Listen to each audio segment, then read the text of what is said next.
अस्सलाम वालेकुम जी। मैं दोस्त आप सब कैसे हैं जी? अल्लाह के घर में उम्मीद है माशाल्लाह बखैरियत होंगे।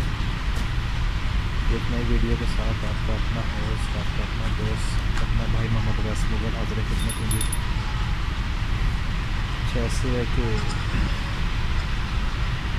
आज एक वहाँ पे समस्या हुआ है। तो कुछ ऐसा हुआ कि एक दोस्त के आपके सामने बकरी है, ये लेके क्रॉस करवाने के लिए। ये तो दोस्त है पहले जी, देखिए बकरे ने क्रॉस नहीं की तो वो इधर ही छोड़ गए। तो क्या था जी, वो कोई बस थोड़ा सा बेसर मादा निकल रहा था, तो उन्होंने कहा शायद ये क्रॉस होने वाली है, और छोड़ गए, लेकिन नहीं हुई। तो वो कुछ यूँ कि ये नया था, नहीं थी रेबड़ में, तो जिसकी बकरी के पास जाती थी उसको एक्सेप्ट नहीं करती थी। तो इसको वो तो जैसे छोड़ती के नेक्स्ट डे मैंने उसको वैक्सीनेशन वगैरह की इसकी, क्योंकि मेरे अपने बाकी जानवरों को तो हो चुकी थी। तो कोई भी नया जानवर रेबड़ में है तो हमेशा एक नंबर एक उसको आप वैक्सीन लाजमी कराएंगे। तो कहा तो यही जाता है कि 5-7 दिन उसको बाहर रखें, तो बाकी जानवरों में शामिल ना करें, लेकिन बस फिर कुछ ठंड भी बहुत थी और सेपरेट इसको रखना अगर इम्पॉसिबल था, तो इसलिए इसको रेबड़ में छोड़ा। तो जो पुराने जानवर हैं वो कहाँ एक्सेप्ट करते हैं नए जानवरों को, थोड़ा टाइम लग जाता है नए को अपनी जगह बनाने में।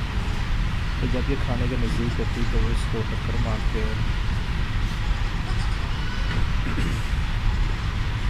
बस ये फिर कभी खाती, कभी ये छोड़ के साइड पे खड़ी हो जाती। तो इसके कोई ऐसे आसार नहीं थे, बिल्कुल पट लगती थी, तो ना कोई इसका हवाना था, कोई हवाना कदम नहीं बनाया और कुछ नहीं बस। तो आज इसने एक बच्चा गिरा दिया है। बच्चा माशाल्लाह वैसे मुकम्मल था, कंप्लीट था जी, लेकिन उसके ऊपर बाल वगैरह नहीं थे। तो हमें वो दोस्त से पूछा, कहता मैंने कसाई से ली थी, कसाई कहीं से लाया होगा या मंडी से ली थी, जो भी है बाहर सैड न्यूज़ है, अच्छी खबर नहीं है जी, ये अफसोस है। तो होना ऐसे ही चाहिए जी। अब ये बच्चा कराने में बहुत सारी वजूहत आ जाती हैं। नंबर एक वजह जैसे मैंने अभी आपको बताया है कि ये उसको टकने पड़ती थी, जामुन बकरियाँ बच्चे मारती थी उसको। तो नंबर दो ठंड भी थी, सर्दी तो उससे गिरा देती हैं। हमें चाहिए ये कि हम लोग जैसे बकरी हो ना चाहिए वो प्रेगनेंट हो या क्रॉस हो जाए, तो हमें प्रोजेस्टेरोन इंजेक्शन 2 ml और ऑक्सी LA 2 ml और डिक्लोरान एम्प्यूल हमें वो इंजेक्ट करना चाहिए हर महीने। 4 महीने तक हमें वो इंजेक्ट करते रहना चाहिए। 5वें महीने मतलब हमें वो छोड़ देना चाहिए। उससे ये होता है कि जो हमल बकरियाँ जो आती हैं वो चांसेस बहुत हद तक कम हो जाते हैं। मैं अपने दोस्त को माशाल्लाह उसी तरह ही प्रैक्टिस कर रहा हूँ। तो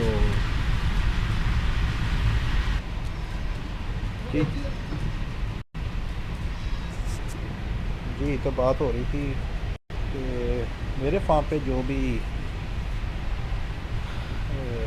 जानवर पे क्रॉस होता है जी, उसको मैं ये प्रैक्टिस शुरू कर देता हूँ 4 माह तक। तो माशाल्लाह पहले 3-4 बकरी में डिलीवरी की है मेरी फार्म पे, तो माशाल्लाह बड़ा अच्छा रिस्पॉन्स रहा जी। तो अभी ये जो इसका बच्चा फेंका है, मैंने अब इसको वो डिस्प्रिन की 2 टैबलेट्स पानी में शेक करके वो दी हैं जी। और उसके बाद फिर मैंने अब इसको कावा बना के दिया है। तो आधा लीटर पानी लिया है, इसमें थोड़ा दूध डाला है, थोड़ा मेथरे डाले हैं, एक स्पून डाल रही है और पैनाडोल की एक बूंदी डाली है। तो उम्मीद है कि थोड़ी देर में वो साफ़ हो जाएगी बकरी। बस ये कुछ वजूहत हैं, इन वजूहत को हमें अपना रखना चाहिए। अब उसका पता नहीं था, दोस्त को भी इतनी प्रैक्टिस नहीं थी या कोई इतना पहचान नहीं थी उसको भी, तो वो तो अपनी तरफ से अब क्रॉस करवाने आया था जी। अब बकरी अगर प्रेगनेंट हो भी आती है तो वक्ता फ़क्ता वो कभी कभी फिर भी ये लेसदार मादा फेंकती रहती हैं, तो मुख्तलिफ फैक्टर्स आ जाते हैं। कोई और स्ट्रेस में चलेगी तो तब उसने ये मादा फेंक दिया, तो ज़रूरी नहीं है कि वो अगर मादा फेंक रही है तो वो क्रॉस ही होने वाली है, या तो इस चीज़ को मद्देनज़र रखना चाहिए। बस यही था मेरा, इंशाल्लाह।